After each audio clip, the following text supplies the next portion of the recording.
Hello dear friends, ನಾನು ನಿಮ್ಮ Sadat sir. Karnataka police constable 2026 ಈ ಒಂದು ಪರೀಕ್ಷೆಯ ಮೆಂಟಲ್ ಎಬಿಲಿಟಿ ಸೆಕ್ಷನ್ ಅಲ್ಲಿ ಬಂದಿರುವಂತಹ ಪ್ರಶ್ನೆಗಳನ್ನ ನಾವು ವಿಡಿಯೋದಲ್ಲಿ ಸಾಲ್ವ್ ಮಾಡೋಣ ಬನ್ನಿ. ಓಕೆ, ನಾವು ಡೈರೆಕ್ಟ್ ಆಗಿ ಪ್ರಶ್ನೆಗಳಿಗೆ ಹೋಗ್ಬಿಡೋಣ. ಸೊ ಮೊದಲನೇ ಪ್ರಶ್ನೆ ಬಂದಿರೋದು ತುಂಬಾ ಸಿಂಪಲ್ ಕ್ವಶನ್ ಬಂದಿದೆ. ಇದು ಕೊಟ್ಟಿರುವಂತಹ ಪ್ರತಿಯೊಂದು ಆಕೃತಿಯನ್ನು ಒಮ್ಮೆ ಮಾತ್ರ ಬಳಸಿಕೊಂಡು ಕೊಟ್ಟಿರುವ ಆಕೃತಿಗಳನ್ನು 3 ವರ್ಗಗಳಾಗಿ ಗುಂಪಾಗಿ ಮಾಡಿ ಅಂತ. ಸೊ ಬೇಸಿಕಲಿ 3 ಡಿಫರೆಂಟ್ ಸೆಕ್ಷನ್ಸ್ ಮಾಡಿ ಅಂತ ಬಂದಿದೆ. ನಾವಿಲ್ಲಿ ನೋಡಿದ ತಕ್ಷಣ ಗೊತ್ತಾಗುತ್ತೆ ನಮ್ಗೆ. ಒಂದು ಸರ್ಕಲ್ ಇದೆ, ಸರ್ಕಲ್ ಬಂದಿದೆ, ಒಂದು ವೃತ್ತಾಕಾರದ್ದು. ಇನ್ನೊಂದು ನೋಡ್ತೀವಿ ಟ್ರಯಾಂಗಲ್, ನೋಡ್ತೀವಿ ಟ್ರಯಾಂಗಲ್ ಅಥವಾ ತ್ರಿಭುಜ ಬಂದಿದೆ. ಮತ್ತೆ ನೋಡ್ತೀವಿ ಕ್ವಾಡ್ರಿಲ್ಯಾಟ್ರಲ್ ಅಲ್ವಾ, ಕ್ವಾಡ್ರಿಲ್ಯಾಟ್ರಲ್ ನೋಡ್ತೀವಿ ಅಂದ್ರೆ ಚತುರ್ಭುಜ. ವೃತ್ತದ ರಿಲೇಟೆಡ್ ಇದೆ ಆಕೃತಿ, ತ್ರಿಭುಜದ ರಿಲೇಟೆಡ್ ಆಕೃತಿ ಇದೆ, ಮತ್ತು ಚತುರ್ಭುಜದ ರಿಲೇಟೆಡ್ ಆಕೃತಿ ಇದೆ. 3 ತರ ಇದೆ. ಈಗ ಯಾವ್ದಾದ್ರು ಒಂದು ಗುಂಪಾಗಿ ಮಾಡಬಹುದು ನಾವು ನೋಡೋಣ. ಮೊದಲಿಗೆ ವೃತ್ತದ ಆಕೃತಿ ಅಂದ್ರೆ ಇಲ್ಲಿದೆ, ಸರ್ಕಲ್ ಇದೆ, ಸೆಮಿ ಸರ್ಕಲ್ಸ್ ಇದೆ. ಯಾವ್ದಾವ್ದಿದೆ ಸರ್ಕಲ್ ಅಲ್ಲಿ? 1, 3, 5 ಇದು ವೃತ್ತದ ರಿಲೇಟೆಡ್. ಓಕೆ, ಅರ್ಧ ವೃತ್ತ ಇದೆ, ಮತ್ತೆ ಫುಲ್ ಕಂಪ್ಲೀಟ್ ಆಗಿರುವಂತಹ ವೃತ್ತ ಕೂಡ ಇದೆ, ಸಂಪೂರ್ಣವಾದ ವೃತ್ತ ಇದೆ. ಓಕೆ, ಇದು ಮೊದಲನೇದಾಯ್ತು. ನೆಕ್ಸ್ಟ್ ಟ್ರಯಾಂಗಲ್ ಇದೆ. ಟ್ರಯಾಂಗಲ್ ಯಾವ್ದು? 2, 6, 8 ಇದು ಟ್ರಯಾಂಗಲ್ ಆಯ್ತು. 2, 6, 8 ಟ್ರಯಾಂಗಲ್ ಆಯ್ತು. ಕ್ವಾಡ್ರಿಲ್ಯಾಟರ್ ಅಥವಾ ಚತುರ್ಭುಜ ಯಾವ್ದು? ಇಲ್ಲಿ 4 ಇದೆ, 7 ಇದೆ, ಮತ್ತೆ 9 ಇದೆ. ಸೊ 4, 7, 9 ಇದು ಚತುರ್ಭುಜ ಆಯ್ತು. ಸೊ 1, 3, 5, 2, 6, 8, 4, 7, 9 ಆಪ್ಷನ್ ನಂಬರ್ 3 ಸರಿಯಾದ ಉತ್ತರ. ಬಹಳಷ್ಟು ಈಸಿ ಲೆವೆಲ್ ಇರುವಂತ ಕ್ವಶನ್ ಇದು. ತುಂಬಾ ಈಸಿಯಾಗಿ ನೀವೆಲ್ಲ ಮಾಡಿರ್ತೀರಾ ಅಂತ ಅನ್ಕೊಂಡಿದ್ದೀನಿ. ಓಕೆ, ಬನ್ನಿ ಮುಂದಿನ ಪ್ರಶ್ನೆ. ಪ್ರಶ್ನಾರ್ಥಕ ಚಿಹ್ನೆಯ ಜಾಗದಲ್ಲಿ ಬರುವ ಸಂಖ್ಯೆಯನ್ನು ಗುರುತಿಸಿ. ಇದು ಸ್ವಲ್ಪ ಮಾಡರೇಟ್ ಇದೆ. ಓಕೆ, ನಾನು ಡೈರೆಕ್ಟ್ ಆಗಿ ಈಸಿ ಅಂತ ಹೇಳಕ್ ಆಗಲ್ಲ. ಇದು ಸ್ವಲ್ಪ ಮಾಡರೇಟ್ ಇದೆ ಕ್ವಶನ್. ಇದು ಸ್ವಲ್ಪ ಯೋಚನೆ ಮಾಡಬೇಕಾಗುತ್ತೆ. ಓಕೆ, ಎಸ್ಪೆಷಲಿ ನಾನು ಯಾವಾಗ್ಲೂ ನನ್ನ ಮೆಂಟಲ್ ಎಬಿಲಿಟಿಯಲ್ಲಿ ಎಸ್ಪೆಷಲಿ ಸಂಖ್ಯಾ ಸರಣಿ ಅಥವಾ ನಂಬರ್ ಸೀರೀಸ್ ಅಂತ ಏನಿದೆ ಅದು ಕಂಪಲ್ಸರಿ ಕ್ವಶನ್. IAS ಇಂದ ಹಿಡಿದು KAS ವರೆಗೂ, ಮತ್ತೆ SSC, RRB, ನಮ್ಮ KA ನಡೆಸುವಂತ ಪರೀಕ್ಷೆಗಳಲ್ಲಿ ಕೂಡ ನಂಬರ್ಸ್ ರಿಲೇಟೆಡ್ ಕ್ವಶನ್ ಇದ್ದೇ ಇರುತ್ತೆ. ಹಾಗಾಗಿ ನಂಬರ್ ಸೀರೀಸ್ ಅಲ್ಲಿ ಒಂದು ಬೇಸಿಕ್ ಏನಪ್ಪಾ ಅಂದ್ರೆ ವರ್ಗಗಳು ಅಥವಾ ಸ್ಕ್ವೇರ್ ಅಂತೀವಿ. ಇದು ಗೊತ್ತಿದ್ರೆ ತುಂಬಾ ಈಸಿ ಆಗುತ್ತೆ. ವರ್ಗಗಳು, ಸ್ಕ್ವೇರ್ ನಂಬರ್ಸ್ ಅಂತ ಹೇಳ್ತೀವಿ. ಸೊ ಅದನ್ನ ನಾವು ಗೊತ್ತಿದ್ರೆ ನಮ್ಗೆ ಬಹಳ ಸುಲಭ ಆಗುತ್ತೆ. ಹೇಗೆ ಸರ್ ಗೊತ್ತಾಗುತ್ತೆ ಅಂದ್ರೆ ನೋಡಿ, 6 ಇದೆ ಇಲ್ಲಿ, ಈ ಕಡೆ ನೋಡಿದ್ರೆ 38 ಇದೆ, ಇಲ್ಲಿ ಗೊತ್ತಾಗುತ್ತೆ ನಮ್ಗೆ ವರ್ಗಗಳು ಚೆನ್ನಾಗಿ ಗೊತ್ತಿದ್ರೆ 6 ಸ್ಕ್ವೇರ್ ಅಂದ್ರೆ 36 ಅಂತ ಗೊತ್ತಾಗುತ್ತೆ. ಇದಕ್ಕೆ ಹತ್ರ ಇರುವಂತಹ ಸಂಖ್ಯೆ ನಾನು ಅಬ್ಸರ್ವ್ ಮಾಡಿದ್ರೆ 2ನ್ನ ಸೇರಿಸ್ಬೇಕು. ಸೇರಿಸಿದ್ರೆ 38 ಆಯ್ತು. ಅದೇ ರೀತಿ ಈ ಕಡೆ 10 ಇದೆ, ಈ ಕಡೆ 102 ಇದೆ. ಸೊ ನನಗೆ ವರ್ಗಗಳ ಬಗ್ಗೆ ಸ್ವಲ್ಪ ಏನಾದ್ರೂ ಐಡಿಯಾ ಇದ್ರೆ ನನಗೆ ಗೊತ್ತಾಗುತ್ತೆ 10 ಸ್ಕ್ವೇರ್. 10 ಸ್ಕ್ವೇರ್ ಅಂದ್ರೆ ಎಷ್ಟು? 100 ಪ್ಲಸ್ 2 ಮಾಡ್ತೀವಿ, 102 ಆಯ್ತು. ಅದೇ ರೀತಿಯಲ್ಲಿ ಈಗ ಉಳಿದಂತಹ ನಂಬರ್ ಇನ್ನೊಂದು 8. ಸೊ ನಾನು ಏನ್ ಮಾಡ್ತೀನಿ, 8ರ ವರ್ಗ ಕಂಡುಹಿಡಿತೀನಿ. 8 ಸ್ಕ್ವೇರ್ ಅಂದ್ರೆ 64 ಪ್ಲಸ್ 2 ಸೇರಿಸಿದ್ರೆ 66 ಆಯ್ತು. ನನ್ನ ಉತ್ತರ 66. Option number 2 66. ಓಕೆ, ಹಾಗಾಗಿ ಸ್ನೇಹಿತರೆ ವರ್ಗಗಳು, ಘನಗಳು ಅಂದ್ರೆ ಸ್ಕ್ವೇರ್ಸ್, ಕ್ಯೂಬ್ಸ್, ಪ್ರೈಮ್ ನಂಬರ್ಸ್ ತುಂಬಾ ಬೇಸಿಕ್ ಆಗುತ್ತೆ. ಇದನ್ನೆಲ್ಲ ನಮ್ಗೆ ಕಲ್ತ್ಕೊಂಡಿರ್ಬೇಕು. ಓಕೆ, ಬನ್ನಿ. ಒಂದು ಶಂಕುವಿನ ವಕ್ರ ಮೇಲ್ಮೈ ವಿಸ್ತೀರ್ಣವು 528 ಸೆಂಟಿಮೀಟರ್ ಸ್ಕ್ವೇರ್ ಹಾಗೂ ಅದರ ಓರೆ ಎತ್ತರ 12 ಸೆಂಟಿಮೀಟರ್ ಆಗಿದ್ದರೆ ಶಂಕುವಿನ ತ್ರಿಜ್ಯವು ಏನು? ಓಕೆ, ಇದು ಶಂಕು ಅಥವಾ ಕೋನ್ ಅಂತ ಹೇಳ್ತೀವಿ. ಅದ್ರ ಬಗ್ಗೆ ಕೇಳಿದರೆ ವಕ್ರ ಮೇಲ್ಮೈ ವಿಸ್ತೀರ್ಣ ಅಂದ್ರೆ CSA. Okay, curved surface area ಅಂತೀವಿ. ಅದಕ್ಕೆ ಸೂತ್ರ πRL. ಇದು ಕರ್ವ್ಡ್ ಸರ್ಫೇಸ್ ಏರಿಯಾ ಅಥವಾ ವಕ್ರ ಮೇಲ್ಮೈ ವಿಸ್ತೀರ್ಣ. ಓಕೆ, ಶಂಕು ಅದನ್ನು ಕೊಟ್ಟಿದ್ದಾರೆ ಆಲ್ರೆಡಿ. 528 ಕೊಟ್ಟಿದ್ದಾರೆ. ಪೈ ಅಂದ್ರೆ ನಮ್ಗೆಲ್ಲ ಗೊತ್ತಿದೆ, 22/7. ತಮ್ಗೆಲ್ಲ ಗೊತ್ತಿರ್ಬೋದು ಪೈಗೆ 3.14 ಅಂತಾನು ಯೂಸ್ ಮಾಡ್ತಾರೆ. ಆದ್ರೆ ಅದನ್ನ ಅವಾಯ್ಡ್ ಮಾಡ್ಬೇಕಾದಷ್ಟು. ಯಾಕಂದ್ರೆ ಡೆಸಿಮಲ್ ಬಂದ್ರೆ ಕ್ಯಾಲ್ಕುಲೇಷನ್ ಮಾಡೋದು ಸ್ವಲ್ಪ ಕಷ್ಟ ಆಗುತ್ತೆ. ಸೊ ಡೆಸಿಮಲ್ ನ ಅವಾಯ್ಡ್ ಮಾಡಿ ಯಾವಾಗ್ಲೂ ಮೆಂಟಲ್ ಎಬಿಲಿಟಿಯಲ್ಲಿ. ಓಕೆ, ಇಂಟು R ನಾವು ಕಂಡುಹಿಡಿಬೇಕಾಗಿದೆ ಇವಾಗ. L ಅಂದ್ರೆ ಓರೆ ಎತ್ತರ ಅಥವಾ ಸ್ಲ್ಯಾಂಟ್ ಹೈಟ್ ಅಂತ ಹೇಳ್ತೀವಿ. ಅದನ್ನ ಕೊಟ್ಟಿದ್ದಾರೆ 12. ಸರ್ ಹೇಗೆ ಮಲ್ಟಿಪ್ಲೈ ಮಾಡ್ಬೇಕು? ಯಾವ್ದು ಮಲ್ಟಿಪ್ಲೈ ಮಾಡಬೇಡಿ, ಎಲ್ಲವನ್ನು ಡಿವೈಡ್ ಮಾಡ್ಬೇಕು. ಇನ್ನೊಂದು ನಮ್ಮ ಟ್ರಿಕ್ ಏನಪ್ಪಾ ಅಂದ್ರೆ ನಾವು ಆದಷ್ಟು ಮಲ್ಟಿಪ್ಲಿಕೇಶನ್ ಅಂದ್ರೆ ಗುಣಾಕಾರನ ಅವಾಯ್ಡ್ ಮಾಡಬೇಕು. ಮೆಂಟಲ್ ಎಬಿಲಿಟಿ ಯಾವತ್ತು ಗುಣಾಕಾರನ ಅವಾಯ್ಡ್ ಮಾಡಿ ಆದಷ್ಟು ಭಾಗಾಕಾರ ಮಾಡಕ್ಕೆ ಪ್ರಯತ್ನ ಮಾಡಬೇಕು. ಹೇಗೆ ಮಾಡೋದು ಬನ್ನಿ ನೋಡೋಣ. 6 ಇಲ್ಲೇ ಇರ್ಲಿ, ಮಿಕ್ಕಿದ ಸಂಖ್ಯೆ ಎಲ್ಲ ಆ ಕಡೆ ಹೋಗ್ತವೆ. ಸೊ ಇಲ್ಲಿ 528 ಇದೆ, ಇಲ್ಲಿರುವಂತಹ 7 ಕೆಳಗಡೆ ಇರುವಂತಹ 7 ಈ ಕಡೆ ಹೋದ್ರೆ ಮೇಲ್ಗಡೆ ಹೋಗುತ್ತೆ. ಯಾಕಂದ್ರೆ ಈ ಕಡೆ ಡಿವೈಡೆಡ್ ಬೈ ಇದ್ರೆ ಆ ಕಡೆ ಹೋದಾಗ ಮಲ್ಟಿಪ್ಲೈ ಆಗುತ್ತೆ. ಸೊ ಇದು ಮೇಲ್ಗಡೆ ಹೋಗುತ್ತೆ.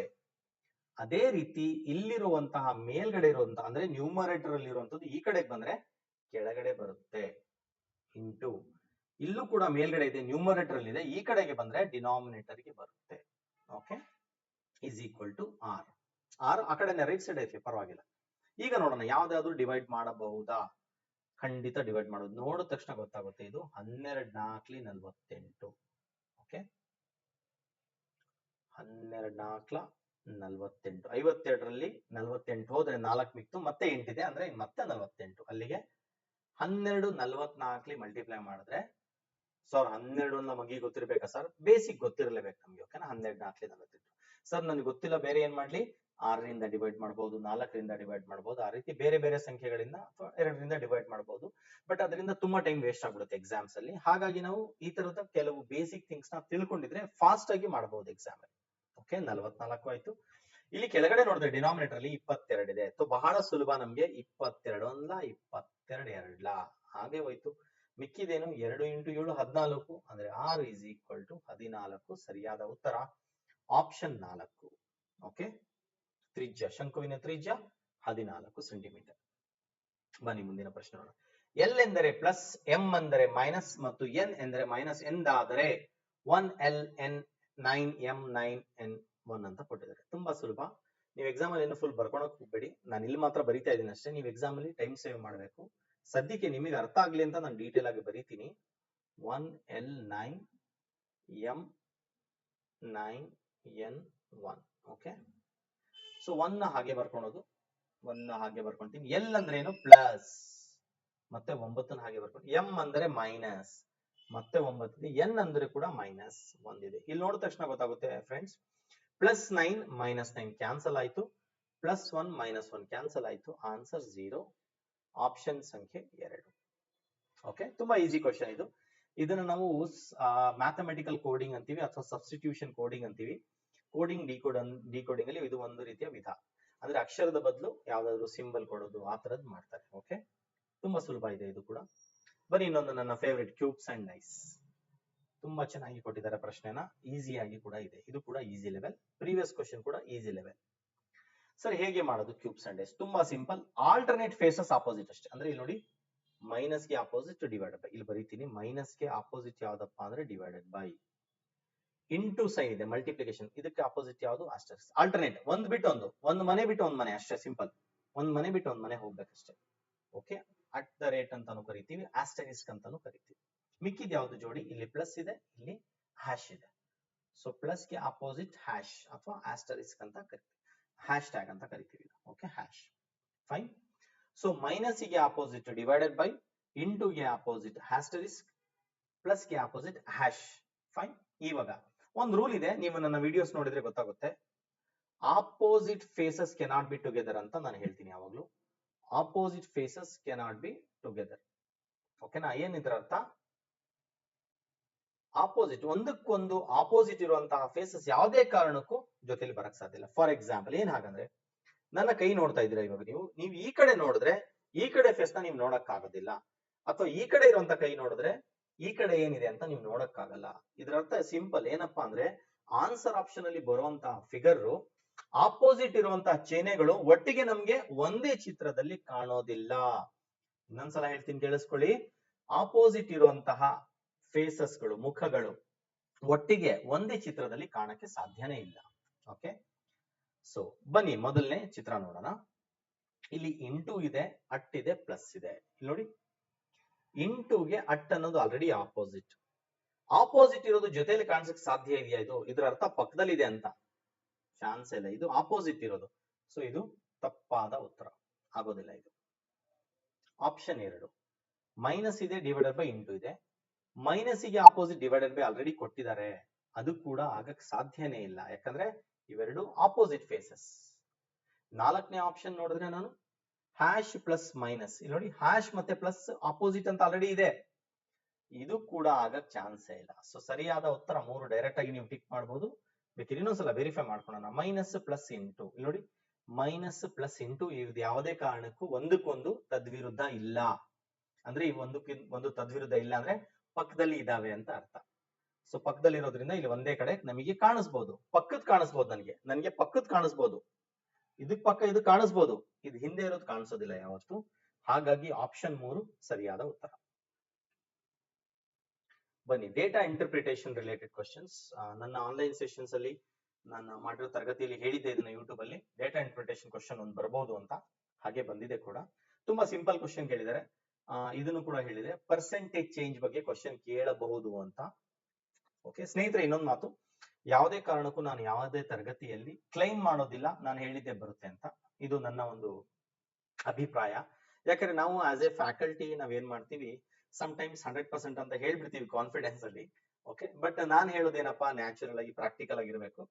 ನಾವು ಹಿಂದಿನ ಪರೀಕ್ಷೆಗಳಲ್ಲಿ ಬಂದಿರುವಂತ ಪ್ರಶ್ನೆಗಳನ್ನ ಅಬ್ಸರ್ವ್ ಮಾಡಿದಾಗ ಅದೇ ಪ್ಯಾಟರ್ನ್ ಅಲ್ಲಿ 100% ಬರಬಹುದು ಅಂತ ನಾವು ಹೇಳ್ಬೋದಷ್ಟೇ ಹೊರತು ನಾವು ಯಾವುದೇ ಕಾರಣಕ್ಕೂ ಕ್ಲೈಮ್ ಮಾಡೋದಿಲ್ಲ. ಓಕೆ, ಸೊ ಇದನ್ನ ನಾವು ಗೆಸ್ ಮಾಡಿದ್ವಿ ಬರಬಹುದು ಈ ತರ ಪ್ರಶ್ನೆ ಅಂತ, ಬಂದಿದೆ ಕೂಡ. ಪರ್ಸೆಂಟೇಜ್ ಚೇಂಜ್ ಏನಿದು, ಲೇಟೆಸ್ಟ್ ವ್ಯಾಲ್ಯೂ ಅಂದ್ರೆ ಈಗ ಏನು ಲೇಟೆಸ್ಟ್ ಇಯರ್ ಕೊಟ್ಟಿದ್ರೆ ಅದರ ವ್ಯಾಲ್ಯೂ ಮೈನಸ್ ಪ್ರೀವಿಯಸ್ ವ್ಯಾಲ್ಯೂ ಮತ್ತೆ ಹಿಂದಿನ ವ್ಯಾಲ್ಯೂ, ಹಿಂದಿನ ಮೌಲ್ಯ ಡಿವೈಡೆಡ್ ಬೈ ಹಿಂದಿನ ಮೌಲ್ಯ ಅಥವಾ PV ಅಂದ್ರೆ ಪ್ರೀವಿಯಸ್ ವ್ಯಾಲ್ಯೂ ಅಂತ ಹೇಳ್ತೀವಿ. ತುಂಬಾ ಇಂಪಾರ್ಟೆಂಟ್ ಸ್ನೇಹಿತರೆ ಇದು.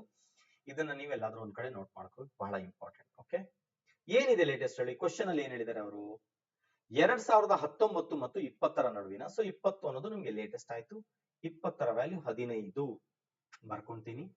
ಮೈನಸ್ 19 ಅಂದ್ರೆ 2019 ಅಂದ್ರೆ ಅದರ ವ್ಯಾಲ್ಯೂ 10 ಅಂತ ಕೊಟ್ಟಿದ್ದಾರೆ already. Okay, divided by previous value ಅಂದ್ರೆ 10, 2019ರಲ್ಲಿ 10 ಇತ್ತು, ಇಂಟು 100 ಬರ್ಕೊಂಡೆ. ಓಕೆನಾ, ಏನ್ ಮಾಡೋದು ಈಗ ನೆಕ್ಸ್ಟ್ ಸ್ಟೆಪ್ ಅಲ್ಲಿ, 15ರಲ್ಲಿ 10 ಹೋದ್ರೆ 5 ಡಿವೈಡೆಡ್ ಬೈ 10 ಇಂಟು 100. ಓಕೆ, ಇದನ್ನ ಎರಡು ರೀತಿ ಮಾಡಬಹುದು. ಇಲ್ಲಿ 0 ಕ್ಯಾನ್ಸಲ್ ಮಾಡೋದು, 5 ಇಂಟು 10 50 ಈ ತರಾನು ಮಾಡಬಹುದು. ಅಥವಾ 5/10 ಅಂದ್ರೆ 1/2 ಇಂಟು 100 ಮತ್ತೆ 50% ಆಗುತ್ತೆ. So correct answer option 3, 50% is the right answer. Okay, let's move to the next question. ಬನ್ನಿ, ಒಂದು ಕಾರಿನ ವೇಗವನ್ನು ಪ್ರತಿ ನಿಮಿಷಕ್ಕೆ 2 ಕಿಲೋಮೀಟರ್ ನಂತೆ ಹೆಚ್ಚಿಸಲಾಗುತ್ತದೆ. ಮೊದಲ ಗಂಟೆ ಅವಧಿಯಲ್ಲಿ ಕಾರು 35 ಕಿಲೋಮೀಟರ್ ದೂರವನ್ನು ಕ್ರಮಿಸಿದ್ದರೆ 7 ಗಂಟೆ ಅವಧಿಯಲ್ಲಿ ಅದು ಕ್ರಮಿಸಿದ ದೂರವನ್ನು ಎಷ್ಟು ಅಂತ ಕಂಡುಹಿಡಿಯಿರಿ ಅಂತ ಹೇಳ್ತಿದ್ದಾರೆ. ಓಕೆ ಸ್ನೇಹಿತರೆ, ಈ ಯೂಶಲಿ ನಮಗೆ ಸ್ಪೀಡ್ ಟೈಮ್ ಅಂಡ್ ಡಿಸ್ಟೆನ್ಸ್ ಅಂತ ಹೇಳ್ತೀವಿ ಟಾಪಿಕ್.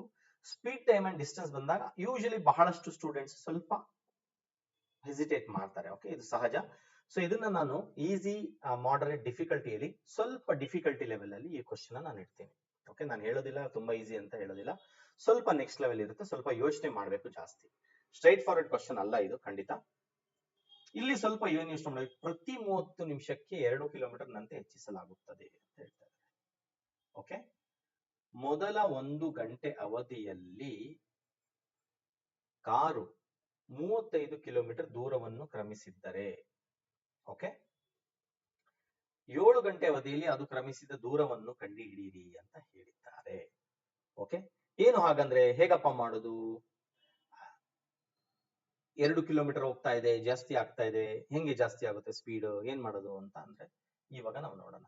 ಮೊದಲನೇ 1 ಗಂಟೆ ಅವಧಿಯಲ್ಲಿ ಈ ಕಾರು 35 ಕಿಲೋಮೀಟರ್ ದೂರವನ್ನು ಕ್ರಮಿಸಿದೆ ಅಂತ ಹೇಳ್ತಾರೆ.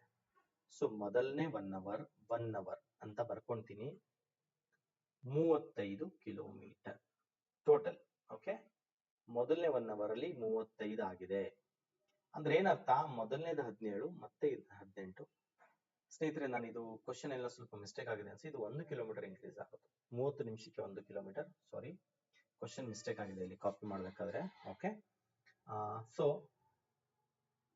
17 ಇತ್ತು, 18 ಆಯ್ತು, 17, 18, 35 ಆಯ್ತು. ಇದು ಮೊದಲನೇ 1 ಗಂಟೆಯಲ್ಲಿ 30 ನಿಮಿಷದಲ್ಲಿ 1 ಕಿಲೋಮೀಟರ್ ಜಾಸ್ತಿ ಆಗೋದು, ಎರಡಲ್ಲ. ಓಕೆ, ಮೊದಲನೇ 1 ಅವರ್ ಅಲ್ಲಿ 35 ಆಯ್ತು ಟೋಟಲ್. ಈಗ ಹೋಗೋಣ ಎರಡನೇ ಅವರ್ ಅಲ್ಲಿ ಏನಾಗುತ್ತೆ ಅಂತ ನೋಡೋಣ. ಎರಡನೇ ಅವರ್ ಅಲ್ಲಿ ಏನಾಗುತ್ತೆ, 18 ಇದ್ದು 19ಕ್ಕೆ ಹೋಯ್ತು, ಮತ್ತೆ 19 ಇದ್ದು 20ಕ್ಕೆ ಹೋಯ್ತು. ಸಿಂಪಲ್ ಆಗಿ ನಾನು ಆದಷ್ಟು ನಿಮ್ಗೆ ಸೂತ್ರಗಳನ್ನ ಅವಾಯ್ಡ್ ಮಾಡಕ್ಕೆ ಟ್ರೈ ಮಾಡ್ತಾ ಇದ್ದೀನಿ, ಫಾರ್ಮುಲಾ ಬೇಡ ಅಂತ ಟ್ರೈ ಮಾಡ್ತಾ ಇದ್ದೀನಿ. ಓಕೆ, ನೆಕ್ಸ್ಟ್ ಏನಾಯ್ತು, ಮೂರನೇ ಅವರ್ ಅಲ್ಲಿ 20 ಇದ್ದು 21 ಆಯ್ತು, 1 ಅವರ್ ಅರ್ಧ ಗಂಟೆಗೆ, ಮತ್ತೆ ನೆಕ್ಸ್ಟ್ ಅರ್ಧ ಗಂಟೆಗೆ 22 ಆಯ್ತು. ಅದೇ ರೀತಿ 4ನೇಗೆ ಬಂದಾಗ 23 24 ಆಯ್ತು. ಮತ್ತೆ ನೆಕ್ಸ್ಟ್ 5ನೇ ಅವರಲ್ಲಿ 25 26 ಆಯ್ತು. 6ನೇ ಅವರಲ್ಲಿ 27 28 ಆಯ್ತು. 7ನೇ ಗಂಟೆ ಅಂದ್ರೆ ಲಾಸ್ಟ್ ಅವರ್ ಏನಿದೆ ಅದರಲ್ಲಿ 29 30 ಆಯ್ತು. ಓಕೆ, ಸೊ ಇಲ್ಲಿ ಟೋಟಲ್ ಎಷ್ಟು ಬಂತು ಅಂತ ನಾವು ನೋಡ್ಕೊಂಡು ಹೋದ್ರೆ ಈ ತರ ಪ್ರತಿ ನಿಮಿಷಕ್ಕೂ ಒಂದೊಂದು ಕಿಲೋಮೀಟರ್ ಆಗ್ತಾ ಇದೆ. 1 ಗಂಟೆಲಿ 2 ಸಲ ಚೇಂಜ್ ಆಗ್ತಾ ಇದೆ. ಅದೇ ರೀತಿ 7 ಗಂಟೆ ಅಂದ್ರೆ 14 ಸಲ ಚೇಂಜ್ ಆಗೋಯ್ತು ಟೋಟಲ್. ಓಕೆ, 14 ಸಲ ಚೇಂಜ್ ಆಯ್ತು. ಇದನ್ನ ಬೇರೆ ಬೇರೆ ರೀತಿ ನಾವು ಮಾಡ್ಬೋದು. ಅರಿಥಮೆಟಿಕ್ ಪ್ರೋಗ್ರೆಷನ್ ಅಂತ ಏನ್ ಹೇಳ್ತೀವಿ, ಶ್ರೇಣಿಗಳು ಅಂತ ಏನ್ ಹೇಳ್ತೀವಿ, ಅಲ್ಲಿ ಕೂಡ ನಾವು ಯೂಸ್ ಮಾಡಿ ಸಮ್ ಆಫ್ ಎ ಪಿ ಅಂತ ಫಾರ್ಮುಲಾ ಯೂಸ್ ಮಾಡಬಹುದು. ಬಟ್ ನಾನು ನಿಮ್ಗೆ ಆದಷ್ಟು ಫಾರ್ಮುಲಾ ಅವಾಯ್ಡ್ ಮಾಡಕ್ಕೆ ಪ್ರಯತ್ನ ಮಾಡ್ತೀನಿ. ಈ ಪ್ರಶ್ನೆಯನ್ನ ನಾವು ಫಾರ್ಮುಲಾ ಇಲ್ದಲೇ ಹೇಗೆ ಮಾಡಬಹುದು ಅಂತ. ಓಕೆ ಸ್ನೇಹಿತರೆ, ಒಂದು ನೆನಪಿರ್ಲಿ ಸ್ನೇಹಿತರೆ, ಕಂಟಿನ್ಯೂಸ್ ಆಗಿ ನಾವೇನಾದ್ರೂ ಯಾವ್ದಾದ್ರು ಒಂದು ಮೌಲ್ಯ ಜಾಸ್ತಿ ಆಗ್ತಾ ಇದ್ರೆ ಇದರಲ್ಲಿ ಜೋಡಿಗಳ ರೂಪದಲ್ಲಿ ನಾವು ಮಾಡಬಹುದು. ಏನು ಜೋಡಿ, ಏನ್ ಸರ್ ಹಾಗಂದ್ರೆ ಇಲ್ಲಿ ನೋಡಿ, ಮೊದಲನೇ ಸಂಖ್ಯೆ 17, ಕೊನೆಯ ಸಂಖ್ಯೆ 30.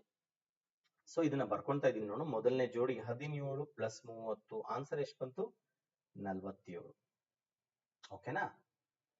ಎರಡನೇದು ನೋಡಿ, ಇಲ್ಲಿ 18, ಹಿಂದ್ಗಡೆಯಿಂದ ಲಾಸ್ಟ್ ಇಂದ ಎರಡನೇದು 29 ಮಾಡಿದ್ರೆ 47. ಇದರ ಅರ್ಥ ಏನಪ್ಪಾ ಅಂದ್ರೆ ನಾವು ಮೊದಲನೆಯ ಸಂಖ್ಯೆ ಮತ್ತು ಕಡೆಯ ಸಂಖ್ಯೆ ಕೂಡಿದ್ರೆ ಏನ್ ಆನ್ಸರ್ ಬರುತ್ತೋ, ಎರಡನೇ ಸಂಖ್ಯೆ ಮತ್ತು ಹಿಂದೆಗಡೆಯಿಂದ ಅಂದ್ರೆ ಕಡೆಯಿಂದ ಎರಡನೇ ಸಂಖ್ಯೆ ಕೂಡಿದ್ರೆ ಅಷ್ಟೇ ಮೊತ್ತ ಬರುತ್ತೆ. Logic simple.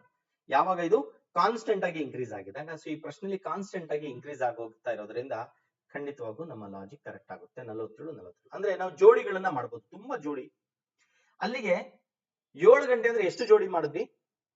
14 ಜೋಡಿ ಮಾಡಿದ್ವಿ. ಕರೆಕ್ಟಾ? 7 ಗಂಟೆ ಅಂದ್ರೆ 14 ಜೋಡಿ ಮಾಡಿದ್ವಿ. ಓಕೆನಾ. ಸೊ ಸಾರಿ, 14 ವ್ಯಾಲ್ಯೂಸ್ ಇದೆ, 7 ಜೋಡಿ ಆಯ್ತು. 7 ಜೋಡಿಗಳನ್ನ ಮಾಡಿದ್ವಿ ನಾವು. 7 ತರ ಜೋಡಿ ಆಗುತ್ತೆ. ಓಕೆ, 7 ಜೋಡಿ ಅಂದ್ರೆ 14 ಆಯ್ತು. ಒಂದೊಂದು ವ್ಯಾಲ್ಯೂ ಸೇರಿಸಿ 7 ಜೋಡಿ ಮಾಡಿದ್ವಿ. ಏಕೆ ಸರ್, ಹೇಗೆ ಸರ್ 7 ಜೋಡಿ? ನಾನು ಇನ್ನೊಂದ್ಸಲ ಹೇಳ್ತೀನಿ ನೋಡ್ಕೊಳ್ಳಿ. ಮೊದಲನೆಯ ಸಂಖ್ಯೆ, ಕಡೆಯ ಸಂಖ್ಯೆ ಇವೆರಡನ್ನ ಸೇರಿಸಿ ಒಂದು ಜೋಡಿ ಆಯ್ತು. ಓಕೆನಾ. ಆ ರೀತಿ 14 ವ್ಯಾಲ್ಯೂಸ್ ನ ಸೇರಿಸಿದ್ರೆ 7 ಜೋಡಿ ಆಯ್ತು. ಇದು 7 ಜೋಡಿ ಆಯ್ತು. ಒಂದು ಜೋಡಿಯ ಮೊತ್ತ ಎಷ್ಟು?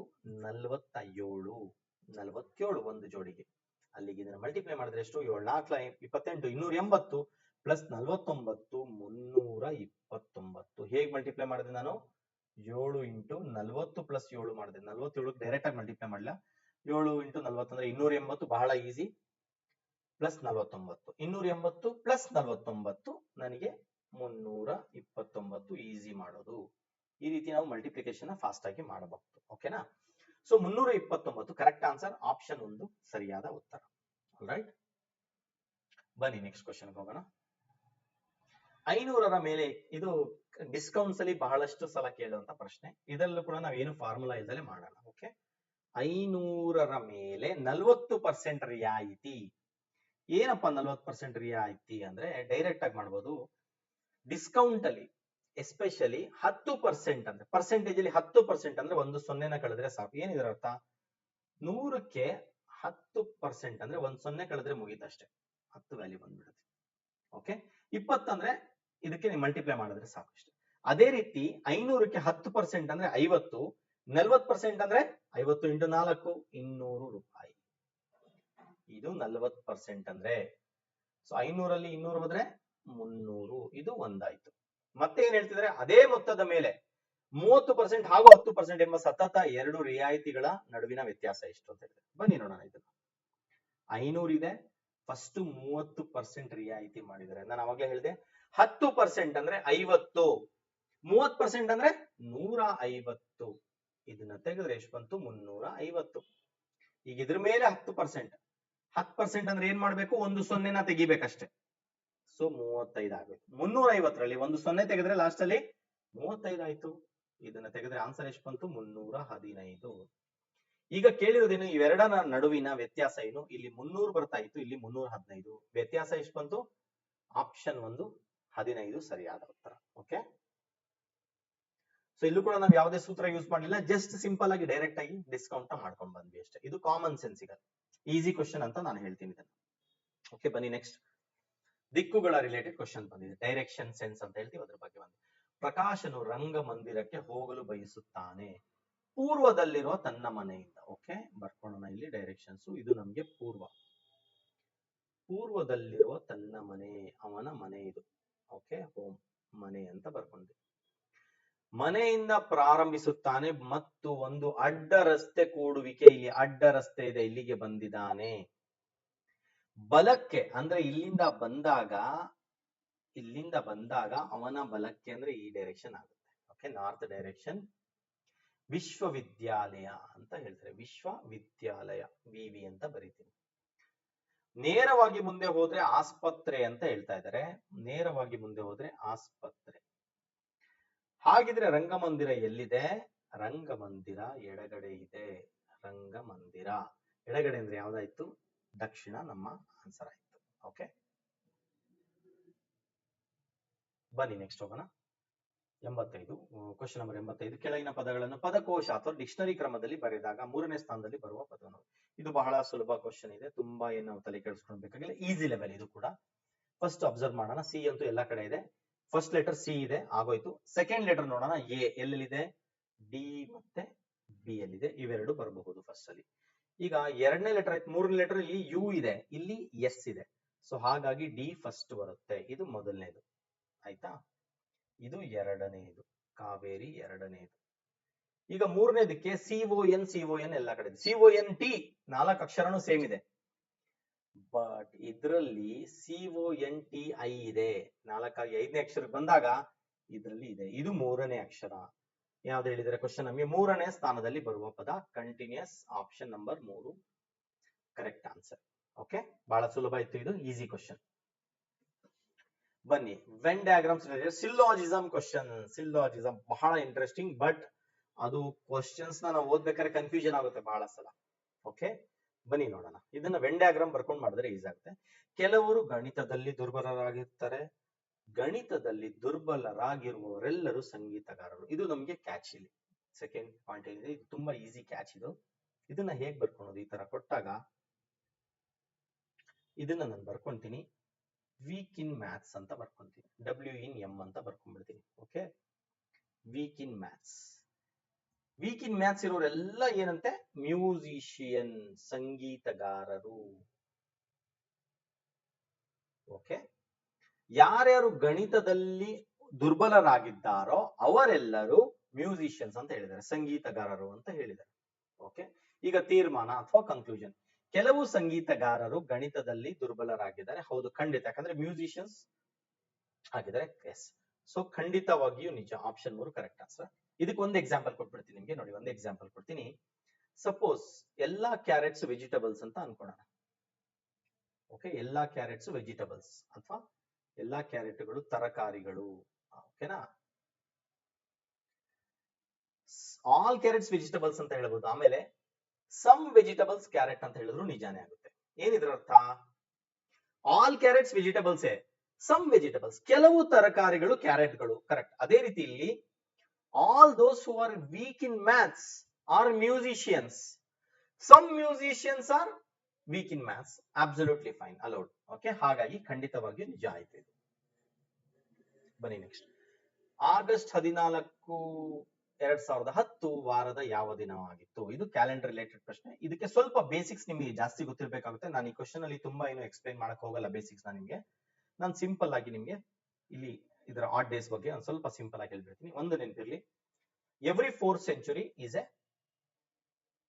leap is having 0 odd days. Every 4th century 400 multiplication ಯಾವ್ದೇ ಅದು ಬರುತ್ತೋ ಅದೆಲ್ಲ ಕೂಡ ಲೀಪ್ ಇಯರ್. ಅದಕ್ಕೆ ನಾವ್ ಏನ್ ಮಾಡ್ತೀವಿ? 400 × 5 2000. ಇದರಲ್ಲಿ ಆಡ್ ಡೇಸ್ ಅಂತ ಹೇಳ್ತೀವಿ ನಾವು. ಓಕೆ, ಹೆಚ್ಚುವರಿ ದಿನಗಳು. ಈ ಕಾನ್ಸೆಪ್ಟ್ ನಾವು ಯೂಸ್ ಮಾಡ್ತೀವಿ. ಡೀಟೇಲ್ ಗೆ ನಾವು ಕ್ಯಾಲೆಂಡರ್ ಅಲ್ಲಿ ನಂದು ವಿಡಿಯೋಸ್ ಇದೆ, ನೀವು ನೋಡಬಹುದು ಕ್ಯಾಲೆಂಡರ್ ರಿಲೇಟೆಡ್ ಟಾಪಿಕ್. ಇಲ್ಲಿ ಸದ್ಯಕ್ಕೆ ಸಿಂಪಲ್ ಆಗಿ 2000 ಇಸ್ವಿ ಅಂದ್ರೆ 0 ಇರುತ್ತೆ, ಶೂನ್ಯ ಇರುತ್ತೆ, ಆಡ್ ಡೇಸ್. 2000 ಮುಗ್ದೋಯ್ತು. 2010 ಇದೆ, ನಾವ್ 2009 ತಗೊಳ್ಳೋಣ. 2000ದಿಂದ 2009 ಅಂದ್ರೆ 2001ರಿಂದ 2009 ಅಂದ್ರೆ ಟೋಟಲ್ ಎಷ್ಟು ವರ್ಷ ಬಂತು? ನಮಗೆ 9 ವರ್ಷ ಬಂತು. ಈ 9 ವರ್ಷಗಳು 9 ಆಡ್ ಡೇಸ್. ಪ್ರತಿ ವರ್ಷದಲ್ಲೂ ಒಂದು ಆಡ್ ಡೇ ಇದ್ದೇ ಇರುತ್ತೆ, ಅದನ್ನ ತಗೊಂಡ್ಬರ್ತೀವಿ. ಸರ್ ಇಷ್ಟೇನಾ? ಲೀಪ್ ಇಯರ್ಸ್ ಇರಲ್ವಾ? ಹೌದು, ಖಂಡಿತ ಇದರಲ್ಲಿ ಲೀಪ್ ಇಯರ್ ಇರುತ್ತೆ. ಯಾವುದು? 2004 ಅಂದ್ರೆ 4ರಿಂದ ಡಿವೈಡ್ ಆಗುವಂತ ನಂಬರ್. ಮತ್ತೆ 2008 ಇವೆರಡು ಕೂಡ ಲೀಪ್ ಇಯರ್ ಆಗಿರೋದ್ರಿಂದ ಈ 2 ವರ್ಷಗಳಲ್ಲೂ ಕೂಡ ಲೀಪ್ ಇಯರ್ಸ್ ಇರುತ್ತೆ. ಇಲ್ಲಿ ಎಕ್ಸ್ಟ್ರಾ ಒಂದೊಂದು ದಿನ ಬರುತ್ತೆ. ತಮಗೆ ಗೊತ್ತಿರ್ಬೋದು ಫೆಬ್ರವರಿ 29 ಅಂತ ಒಂದ್ ದಿನ ಬರುತ್ತೆ 4 ವರ್ಷಕ್ಕೆ. ಸೊ 2004ರಲ್ಲೂ ಒಂದ್ಸಲ ಬಂತು, 2008ರಲ್ಲೂ ಕೂಡ ಬಂತು. ಇದನ್ನ ಬರ್ಕೊಂಡ್ಬಿಡ್ತೀನಿ. ಇವೆರಡು ದಿನ ಎಕ್ಸ್ಟ್ರಾ ಆಗುತ್ತೆ. ಸೊ 9 + 2 11 ಆಡ್ ಡೇಸ್ ಆಗೋಯ್ತು. ಇದು ಮುಗೀತು. ಎಲ್ಲಿವರೆಗೂ? 2009ವರೆಗೂ ಮುಗಿದೋಯ್ತು ಕಥೆ. ಈಗ 2010ಕ್ಕೆ ಬರ್ತೀವಿ ನಾವು. 10ರಲ್ಲಿ ಜನವರಿ ಫೆಬ್ರವರಿ ಇವೆಲ್ಲ ನಮಗೆ ಗೊತ್ತಿರ್ಬೇಕು. ತುಂಬಾ ಈಸಿ ಇದೆ, ಇದೇನು ತೊಂದರೆ ಇಲ್ಲ. ಜನವರಿಯಲ್ಲಿ 31 ದಿನ 7ರಿಂದ ಭಾಗ ಮಾಡ್ತೀವಿ. 31 ಡಿವೈಡೆಡ್ ಬೈ 7 ಅಂದ್ರೆ 7 4 28. ಎಕ್ಸ್ಟ್ರಾ ಮಿಕ್ಕಿದ ಎಷ್ಟು ದಿನ? 3 ದಿನ. ಇದು ಕಾನ್ಸೆಪ್ಟ್ ಆಡ್ ಡೇಸ್. ಓಕೆ, ಫೆಬ್ರವರಿಲಿ 28, ಯಾಕಂದ್ರೆ 2010 ಫೆಬ್ರವರಿ ಏನು ಲೀಪ್ ಇಯರ್ ಅಲ್ಲ. 28 ದಿನ ಅಂದ್ರೆ 0, ಅದ್ರದ್ದು ಕೌಂಟ್ ತಗೊಳಲ್ಲ ನಾವು. ಮಾರ್ಚ್ಗೆ ಹೋಗ್ತೀವಿ 31 ದಿನ, ಮತ್ತೆ 3 ದಿನ ಬಂತು. ಏಪ್ರಿಲ್ಗೆ ಹೋಗ್ತೀವಿ 2 ದಿನ ಬಂತು. ಮೇಗೆ ಬರ್ತೀವಿ 3 ದಿನ ಬಂತು. ಜೂನ್ಗೆ ಬಂತೀವಿ 2 ದಿನ ಬಂತು. ಜುಲೈಗೆ ಬರ್ತೀವಿ 3 ದಿನ ಬಂತು. ಸೊ ಎಷ್ಟಾಯ್ತು? 3 3 9 4 13 3 16 ದಿನ ಆಗೋಯ್ತು. ಇದಿಷ್ಟು ಬಂತು. 16 ದಿನ ಆಡ್ ಡೇಸ್ ಬಂತು. ಎಲ್ಲಿಂದ? ಜನವರಿಯಿಂದ ಆಗಸ್ಟ್ ವರೆಗೂ, ಜನವರಿಯಿಂದ ಜುಲೈವರೆಗೂ. ಆಗಸ್ಟ್ ಅಲ್ಲಿ ಏನ್ ಹೇಳಿದಾರೆ? 2014 ಅಂತ ಹೇಳಿರೋದು ನೆನಪಿರ್ಲಿ. ಸರಿ, 14 ಆಗಸ್ಟ್ ಅಂತ ಹೇಳಿದ್ರು. ಆಗಸ್ಟ್ ಅಲ್ಲಿ ಇರೋದು 14 ದಿನ. 7ರಿಂದ 14 ಡಿವೈಡ್ ಆಗುತ್ತೆ. ಸೊ ಇದು ಕೌಂಟ್ ಇಲ್ಲ ನಮ್ಗೆ, 0 ಆಡ್ ಡೇಸ್. ಯಾಕೆ ಹೇಳಿ? 14 7ರಿಂದ ಡಿವೈಡ್ ಆಗುತ್ತೆ. ಇದನ್ನೇನು ನಾವು ಲೆಕ್ಕಕ್ಕೆ ತಗೊಳೋದು ಬೇಕಾಗಿಲ್ಲ. ನಾವು ಲೆಕ್ಕಕ್ಕೆ ಇವೆರಡನ್ನೇ ತಗೋಬೇಕು. 1 + 6 7, 1 + 1 2, 27. 7 3 21. 7ರಿಂದ ಡಿವೈಡ್ ಮಾಡಿದ್ರೆ ಎಕ್ಸ್ಟ್ರಾ ಎಷ್ಟು ದಿನ ಮಿಕ್ತು? 6 ದಿನ ಮಿಕ್ತು. 6 ದಿನ ಅಂದ್ರೆ ಆಡ್ ಡೇಸ್ ಬಂದ್ರೆ ನಮ್ಗೆ ಈ ತರ ಕಂಡೀಷನ್ ಅಲ್ಲಿ ಅದು ಸ್ಯಾಟರ್ಡೆ ಆಗಿರುತ್ತೆ. ಸೊ ಶನಿವಾರ ಆಪ್ಷನ್ 3 ಕರೆಕ್ಟ್ ಆನ್ಸರ್. ಓಕೆ, ನೆನ್ಪಿರ್ಲಿ. ಮೊದಲು 2000ವರೆಗೂ ಮಾಡಬೇಕು. ಅದಾದ್ಮೇಲೆ 2001ರಿಂದ 2009ವರೆಗೂ ಮಾಡಬೇಕು. ಕೊನೆಗೆ 2010ರಲ್ಲಿ ಜನವರಿಯಿಂದ ಜುಲೈವರೆಗೂ ಮಾಡಿದ್ವಿ. ಆಗಸ್ಟ್ ಅಲ್ಲಿ 14 ಕೊಟ್ಟಿದ್ರಿಂದ ನಾವು ಕೌಂಟ್ ತಗೊಳ್ಳಿಲ್ಲ. 14 ಬಿಟ್ಟು ಬೇರೆ ಡೇಟ್ ಕೊಡ್ತಿದ್ರೆ ನಾವು ತಗೊಳ್ತಾ ಇದ್ವಿ. Okay, fine. I hope easy ಇದೆ ಅನ್ಕೊಂತೀನಿ. ಇನ್ನ ನೀವು ಡೀಟೇಲ್ ಕಲಿಬೇಕು. ಇಷ್ಟಲ್ಲೇ ಗೊತ್ತಾಗುತ್ತೆ ಅಂತ ನಾನು ಹೇಳಲ್ಲ. ಕ್ಯಾಲೆಂಡರ್ ವಿಡಿಯೋನ ನೀವು ಫುಲ್ ಬೇಸಿಕ್ ಇಂದ ನೋಡಿದ್ರೆ ಗೊತ್ತಾಗುತ್ತೆ. Fine, let's move. ಮತ್ತೆ ಇನ್ನೊಂದು ಸೂಪರ್ ಇಂಟ್ರೆಸ್ಟಿಂಗ್ ಕ್ವಶನ್ ಕೊಟ್ಟಿದ್ದಾರೆ. ಸರ್ ಯಾವ level sir? Definitely next level question. ಅರ್ಥ ಮಾಡ್ಕೋಬೇಕು. ಓಕೆ, ನೆಕ್ಸ್ಟ್ ಲೆವೆಲ್ ಅಲ್ಲಿ ಇದೆ ಕ್ವಶನ್. ಇದು ಅರ್ಥ ಮಾಡ್ಕೋಬೇಕು. ಡೈರೆಕ್ಟ್ ಆಗಿ ಆನ್ಸರ್ ಮಾಡೋದು ಸ್ವಲ್ಪ ಕನ್ಫ್ಯೂಷನ್ ಆಗೋ ಚಾನ್ಸಸ್ ಇದೆ. ಓಕೆ, ಬನ್ನಿ ಏನಿದ್ದಾರೆ. ಸ್ಥಳೀಯ ರೈಲುಗಳು 12 km/h ವೇಗದಲ್ಲಿ 20 ನಿಮಿಷಗಳ ಅಂತರದಲ್ಲಿ ನಿಲ್ದಾಣದಿಂದ ಹೊರಡುತ್ತವೆ. ಎದುರಿನಿಂದ ಚಲಿಸುವ ವ್ಯಕ್ತಿಯು 12 ನಿಮಿಷಗಳ ಅಂತರದಲ್ಲಿ ರೈಲುಗಳನ್ನು ಭೇಟಿಯಾಗ್ತಾನೆ. ಹಾಗಾದರೆ ಆ ಮನುಷ್ಯನ ವೇಗ ಎಷ್ಟು? ಬನ್ನಿ, ಇದು ಮತ್ತೆ ಸ್ಪೀಡ್, ಟೈಮ್ ಅಂಡ್ ಡಿಸ್ಟೆನ್ಸ್ ಮತ್ತೆ ಟ್ರೈನ್ಸ್ ಕಾನ್ಸೆಪ್ಟ್ ಇದೆ. ನಾವು ಕಾನ್ಸೆಪ್ಟ್ ಹೋಗಿ ಫಾರ್ಮುಲಾ ಹೋದ್ರೆ ಕನ್ಫ್ಯೂಷನ್ ಆಗೋದು ಗ್ಯಾರಂಟಿ. ನಾವು ಹಾಗಾಗಿ ಕಾಮನ್ ಸೆನ್ಸಿಕಲಿ ಜಾಸ್ತಿ ಹೋಗೋಣ. ನಾವೇನು ಫಾರ್ಮುಲಾ ಯೂಸ್ ಮಾಡ್ದಲೆ ಈ ಪ್ರಶ್ನೆನ ಸಾಲ್ವ್ ಮಾಡೋದಕ್ಕೆ ಪ್ರಯತ್ನ ಪಡೋಣ. ಓಕೆನಾ? ಯಾವುದೇ ಸೂತ್ರವಿಲ್ಲದೆ ಪ್ರಯತ್ನ ಮಾಡಬಹುದಾ? ಖಂಡಿತವಾಗ್ಲೂ ಮಾಡಬಹುದು. ಓಕೆ, ಸೊ ಆ ಒಂದು ಪ್ರಯತ್ನ ನಾವಿವಾಗ ಮಾಡೋಣ. ಬನ್ನಿ, ಈಗ ಫಸ್ಟ್ ಕಂಡೀಷನ್ ಏನ್ ಕೊಟ್ಟಿದ್ದಾರೆ ಅವರು? ಟ್ರೈನ್ ಇದೆ ಇಲ್ಲಿ. ಓಕೆ, ಒಂದು ಟ್ರೈನ್ ಇದೆ. ಇದು ಟ್ರೈನ್. ಇಲ್ಲಿ ಒಬ್ಬ ಮನುಷ್ಯ ಇದ್ದಾನೆ. ಓಕೆ, ಈ ಮನುಷ್ಯ ಇದ್ದಾನೆ. ಆ ಟ್ರೈನ್ 20 ನಿಮಿಷಗಳ ಒಂದಾದ್ಮೇಲೆ ಒಂದು 20 ನಿಮಿಷಗಳ ಅಂತರದಲ್ಲಿ ನಿಲ್ದಾಣದಿಂದ ಹೊರಡ್ತೇವೆ ಅಂದ್ರೆ ಇದ್ರ ಅರ್ಥ ಏನು? ಆ ಮನುಷ್ಯನ್ಗೆ ಕ್ರಾಸ್ ಮಾಡಕ್ಕೆ ಈ ಟ್ರೈನ್ಗೆ 20 ನಿಮಿಷ ಟೈಮ್ ಬೇಕಾಗುತ್ತೆ. ಯಾಕೇಳಿ? ಒಂದಾದ್ಮೇಲಿಂದ ಒಂದು ಹೊರಡ್ತೇವೆ ಅಂದ್ರೆ ಅರ್ಥ 20 ನಿಮಿಷ ಟೈಮ್ ಬೇಕು ಒಂದು ಟ್ರೈನ್ ಒಬ್ಬ ಮನುಷ್ಯನ ಕ್ರಾಸ್ ಮಾಡಕ್ಕೆ. ಆ 20 ನಿಮಿಷ ಇಲ್ಲಿ ಹೊರಡೋದ್ರಿಂದ ಮತ್ತೆ ನೆಕ್ಸ್ಟ್ ಟ್ರೈನ್. ಈಗ ಏನ್ ಹೇಳ್ತಿದ್ದಾನೆ? ಎದುರಿನಿಂದ ಚಲಿಸುವ ವ್ಯಕ್ತಿಯು ಅವನು ವಾಕ್ ಮಾಡಕ್ ಸ್ಟಾರ್ಟ್ ಮಾಡ್ತಾನೆ. 12 ನಿಮಿಷದ ಅಂತರದಲ್ಲೇ ಭೇಟಿ ಆಗ್ಬಿಡ್ತಾನೆ. 20 ನಿಮಿಷ ಆಗುತ್ತೆ ಟೋಟಲ್, ಇಲ್ಲಿಂದ ಇಲ್ಲಿಗೆ 20 ನಿಮಿಷ. ಅವನೇನ್ ಮಾಡ್ತಾ ಇದ್ದಾನೆ? 12 ನಿಮಿಷ ಆದ ತಕ್ಷಣ ಮೀಟ್ ಮಾಡ್ಬಿಡ್ತಾ ಇದ್ದಾನೆ. ಓಕೆ, 12 ನಿಮಿಷದ ಅಂತರದಲ್ಲೇ ಭೇಟಿ ಆಗ್ತಾ ಇದ್ದಾನೆ. 12 ನಿಮಿಷ ಆಗಿತ್ತು, ಟ್ರೈನ್ ಸಿಕ್ಬಿಡ್ತು. 12 ನಿಮಿಷದಲ್ಲಿ ಸಿಕ್ಬಿಡ್ತು. ಟೋಟಲ್ ಟೈಮ್ ಎಷ್ಟಾಯ್ತು? 12 ನಿಮಿಷದಲ್ಲಿ ಸಿಕ್ತು. 12 ಮಿನಿಟ್ಸ್ ಅಲ್ಲೇ ಮೀಟ್ ಮಾಡ್ಬಿಟ್ಟ ಅಂತ ಹೇಳ್ತಾರೆ. ಓಕೆ, ಈಗ ಟೋಟಲ್ ಟೈಮ್ ಬೇಕಿರೋದು 20 ಮಿನಿಟ್ಸ್. ಬಟ್ ಅವ್ನು ಮೀಟ್ ಮಾಡಿದ್ದು ಎಷ್ಟು ನಿಮಿಷದಲ್ಲಿ? 20 ಮಿನಿಟ್ಸ್ ಅಲ್ಲ, 12 ಮಿನಿಟ್ಸ್ ಅಲ್ಲೇ ಮೀಟ್ ಮಾಡ್ಬಿಟ್ಟ. ಸೊ ಇದನ್ನ ನಾವೇನ್ ಬರ್ಕೊಂತೀವಿ ಇವಾಗ ಕಾನ್ಸೆಪ್ಟ್? ಇದನ್ನ ನಾವು ಸ್ಪೀಡ್ ಅಲ್ಲಿ ಒಂದು ಕಾನ್ಸೆಪ್ಟ್ ಇದೆ. ಟೈಮ್ ಮತ್ತೆ ಸ್ಪೀಡ್ ರೇಷಿಯೋ ಅಂತ ಹೇಳ್ತೀವಿ. Time ratio, speed ratio. Okay, speed ratio. ಬನ್ನಿ ಇದನ್ನ ಅರ್ಥ ಮಾಡ್ಕೊಳ್ಳೋಣ. 20 ನಿಮಿಷ ಆಗುತ್ತೆ, ಅದು ಕರೆಕ್ಟ್ ಆಯ್ತು. ಅವನು 12 ನಿಮಿಷ ನಡೆದಿದ್ದಾನೆ. ಓಕೆ, ಈಗ ಟ್ರೈನ್ ಮತ್ತೆ ಮ್ಯಾನ್ ಅರ್ಥ ಮಾಡ್ಕೊಳ್ಳಿ, ಇದೊಂದು ಟ್ರೈನ್ ಮತ್ತೆ ಮ್ಯಾನ್. ಅವನು ಎಷ್ಟು ನಿಮಿಷ ತಗೊಂಡ? 12 ನಿಮಿಷ ತಗೊಂಡ. ಹಂಗಿದ್ರೆ 20 ನಿಮಿಷ ಆಗೋ ಟೈಮಲ್ಲಿ ಟ್ರೈನ್ ಎಷ್ಟು ನಿಮಿಷ ತಗೊಂಡು? 8 ನಿಮಿಷ ಟ್ರೈನ್ ತಗೊಂಡಿದೆ ಅರ್ಥ. ಓಕೆ, ತುಂಬಾ ಸಿಂಪಲ್ ಕಾನ್ಸೆಪ್ಟ್ ಇದೆ, ಅರ್ಥ ಮಾಡ್ಕೊಳ್ಳಿ. ಬೇಕು ಅಂತ ಟ್ವಿಸ್ಟೆಡ್ ಮಾಡಿ ಕೊಟ್ಟಿದ್ದಾರೆ, ನಾವು ಅರ್ಥ ಮಾಡ್ಕೊಂಡ್ರೆ ಕಾನ್ಸೆಪ್ಟ್ ಈಸಿ. 20 ನಿಮಿಷ ಟೋಟಲ್ ಟೈಮ್ ಬೇಕೇ ಬೇಕು ಒಂದು ಟ್ರೈನ್ ಆ ಮನುಷ್ಯನ ಕ್ರಾಸ್ ಮಾಡಕ್ಕೆ. ಓಕೆ, ಯಾಕಂದ್ರೆ ಒಂದಾದ್ಮೇಲೆ ಒಂದು ಟ್ರೈನ್ ಬರ್ತಾ ಇದಾವೆ. ಆ ಮನುಷ್ಯ 12 ನಿಮಿಷದ ಅಂತರದಲ್ಲಿ ಒಂದು ಟ್ರೈನ್ ಭೇಟಿ ಮಾಡೇ ಬಿಡ್ತಾನೆ. ಅಲ್ಲಿಗೆ 12 ನಿಮಿಷದಲ್ಲಿ ಬಂದ ಅಂದ್ರೆ ಟ್ರೈನ್ ಮತ್ತೆ ಎಷ್ಟು ನಿಮಿಷದಲ್ಲಿ ಬರುತ್ತೆ?